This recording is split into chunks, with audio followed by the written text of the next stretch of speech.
જૂનાગઢમાં વરસાદની મોસમમાં ગિરનારનું સૌંદર્ય માણવા આવેલા પ્રવાસીઓ માટે કુદરતની મજા સજા બની ગઈ હતી। 2 દિવસ પહેલા જટાશંકર મંદિર નજીક અચાનક પાણીનો પ્રવાહ વધી જતા કેટલાક પ્રવાસીઓ ફસાયા હતા। પ્રવાસીઓ જટાશંકર મંદિરમાં દર્શન કર્યા બાદ ઝરણા નજીક કુદરતી સૌંદર્ય માણતા હતા। તે દરમિયાન અચાનક ઝરણાનો ધસમસતો પ્રવાહ આવતા પ્રવાસીઓના જીવ તાળવે ચોંટ્યા। જો કે સદભાગ્યે કોઈ જાનહાનિ નહોતી સર્જાઈ અને પ્રવાસીઓ એકબીજાની મદદથી અને લાકડાની સહાયથી ઝરણું પાર કરીને સલામત બહાર નીકળ્યા હતા। આ ઘટના દર્શાવે છે કે વરસાદની ઋતુમાં કુદરતી સ્થળોની મુલાકાત લેતી વખતે સાવચેતી રાખવી જરૂરી છે।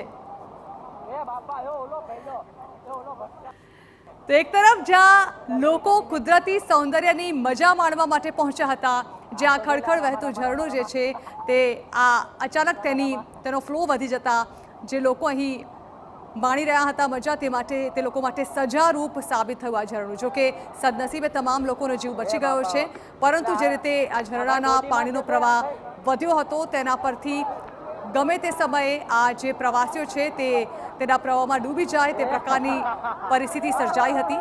જો કે ત્યારબાદ આ તમામ પ્રવાસીઓનો આબાદ બચાવ થયો।